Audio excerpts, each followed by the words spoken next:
So that would have been, what, a year plus? Yeah, since they left. Earth's blown up.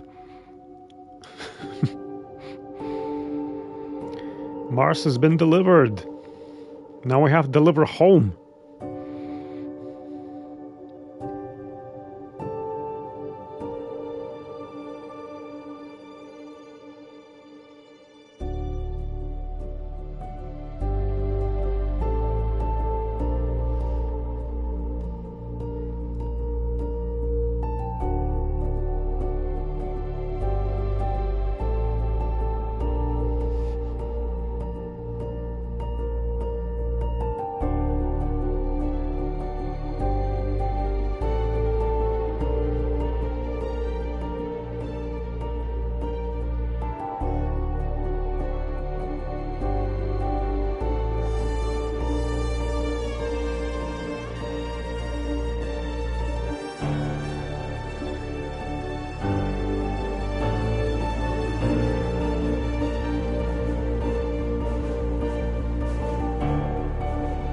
I like the stills.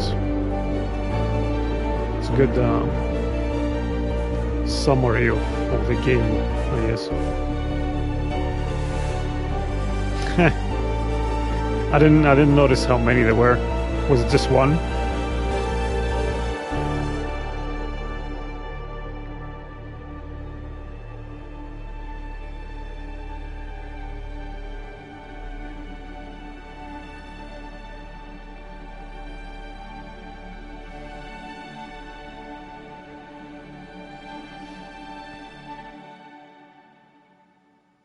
One animator, one face animator, one lead. Yeah, yeah.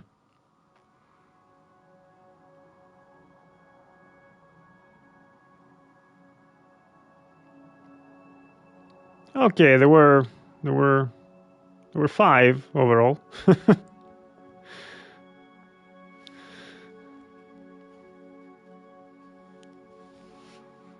Animation's hard, man. You probably know this a lot better than me.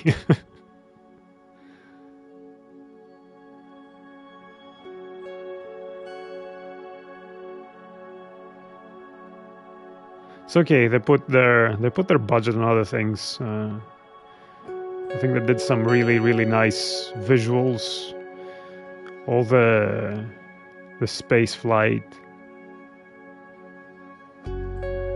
sections were pretty awesome. What I loved was the sense of scale when you were near or like below a big ship. Like it evoked a sense of awe that, yeah, definitely worth existing. The music was nice. There were bits where it was very subtle, and they were using swells really well. I think to underscore what was going on. A little bit more gamey than it needed to be. The first game suffered from that as well. We need more video game in our video game. Okay.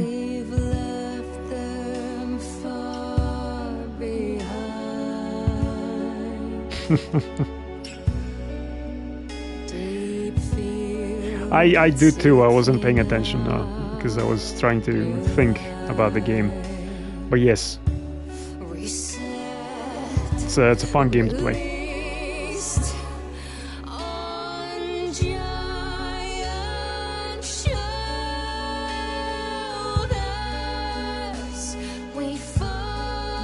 Some of the voice acting was a little bit weak, but the main characters, I think, were convincing.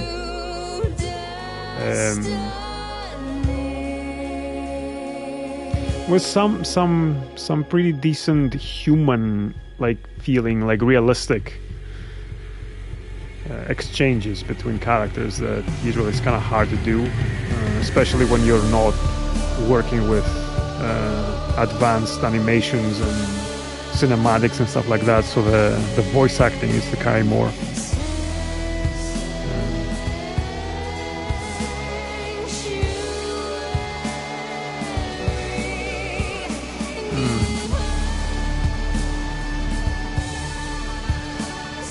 So I guess the summary needs to include a bit of the first game. So her dad was part of a science team that if I remember right, got funding to develop some new tech to beam energy resources from moon. But it sounds like him and some of the other people involved in that team did not really want to help Earth. They thought it was condemned or doomed. Rather doomed, and then they decided to condemn Earth to like destruction, basically. Yeah, separatists in space, in a way. And then they became separatists between them because it went to shit. Then there was a dictatorship in space. There was an uprising. And that's where I was a little bit, let's see what the game is going to do with this. Because there was an inkling of extremes are bad, man. What? Yeah, he's a bad leader, but also you're being a bit extreme.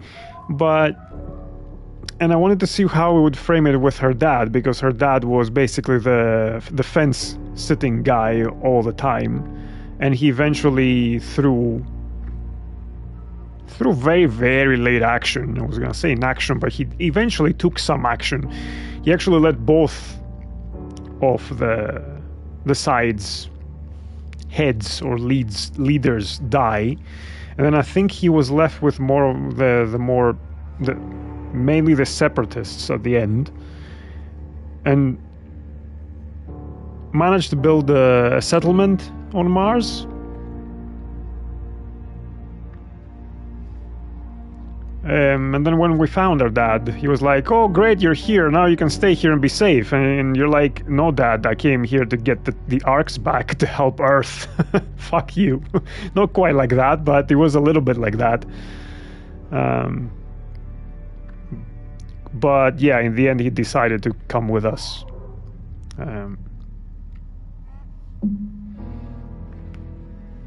But it was the irony there was palpable, and because he was like, "Oh, what about all these people here? Like, don't you care about these people?" And it's like, "Yeah, didn't you care about the billions of people on Earth, maybe?" But to acknowledge the subtlety, I suppose, there, or the nuance, because it's not black and white. His point of view was that, well, if we take this back to Earth, like with the history of humanity, this tech is gonna go to the highest bidder or to the strongest nation, and we're not gonna solve anything. So basically, fuck them. We'll. The best thing for humanity is for the separatists basically to survive. And you saw the end after that.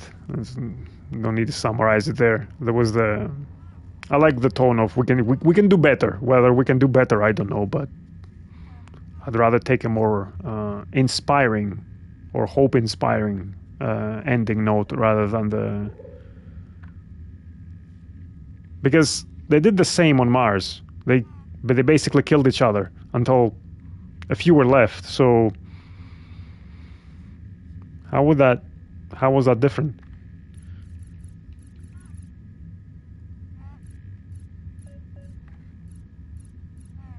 And interestingly, all the people leading this were all driven by emotional reactions to their own losses, like personal losses. It wasn't about humanity, what they were doing.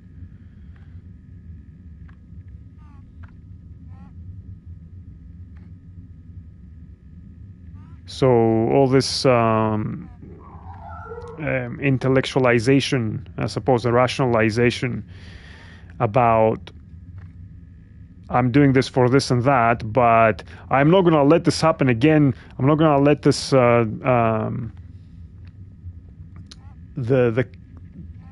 not going to let the cancer that is humanity or blah blah blah this. I'm not going to let the cancer that took my wife take this over. And it's like, yeah, it's very predictable in these stories that they're not thinking about. I was like light ranting about the protagonist, like our player, our character, acting in some ways very, very recklessly, similarly to her dad, because she wanted to find her dad. Not because, or it was coming across a little bit like that in moments. Like, I'm gonna take the one working rover and I'm gonna go into the other side of the planet without telling you anything about it because I want to find my dad, and you want to arrest my dad or something. But she did the right thing in the end. I think there was a moment of realization there that actually, no, this is not right, and my dad's wrong.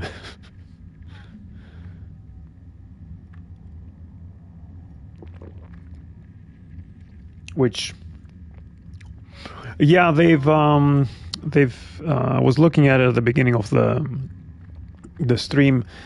They announced a Kickstarter for the third game earlier this month in the Future Games showcase during that whole summer Game Fest week. So it might be a while, and I don't know how their funding is going. I can have a look real quick.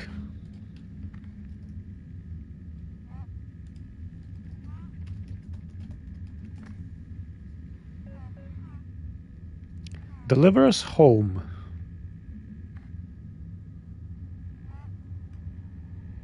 There is a Steam page.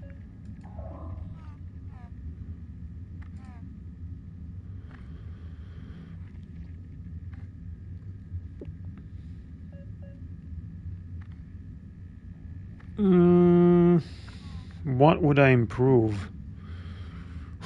Well, the animation.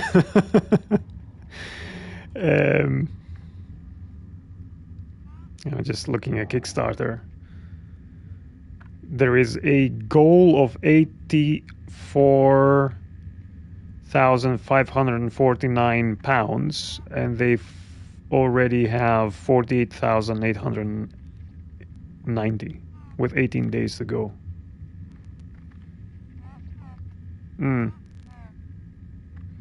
Assuming that's the only budget, I don't know if that would be the only budget they would have, or they may end up getting any sponsorships for anything, or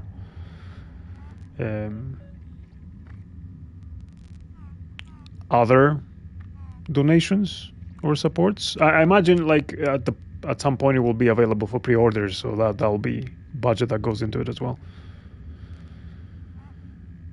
Where's this? It's the third game.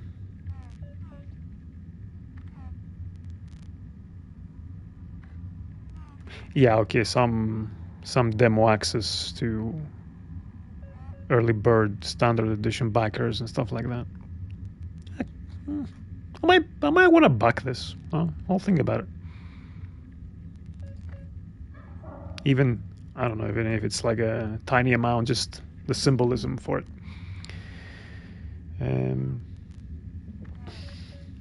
So I would, again, similar to the first game, although it wasn't, I didn't think it was that bad in this one.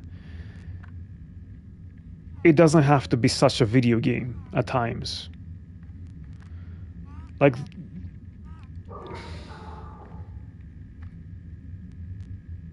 some sections would have seemed a bit too drawn out. It did that again. Yeah, at the end there was a whole boss sequence or section, not really with a boss, but where stakes are higher, but climb up this, and then there's more obstacles, and there's more obstacles, and you need to do some platforming with frequent checkpoints at least, but also frequent opportunities to die if you don't jump right. I don't know. It's like, I know. Video games, am I right? It wasn't as bad. I didn't think it was as bad as the first one, but it did exactly the same thing when it got to the end. And some of the energy beam puzzles seemed a bit too much. Yeah, that's what it is. It's a modern game, a modern day adventure game. I don't mind it, but I think the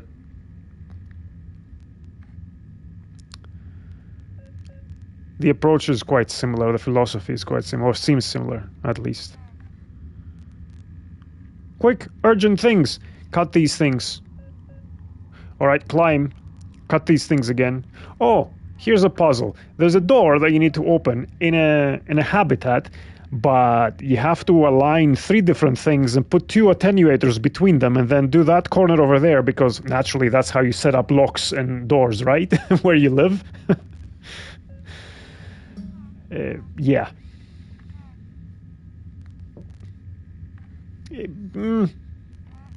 But yes, but in Resident Evil you're dealing with megalomaniac psychopaths, so with weird mansions. So that's where I don't know. It seems plausible. It seems more plausible than in this case, although. How much different was that MacArthur guy from a megalomaniac psychopath? I don't know. You still had to find 3 parts of a necklace in a toilet or whatever. Yeah. It's not quite cat mustache, but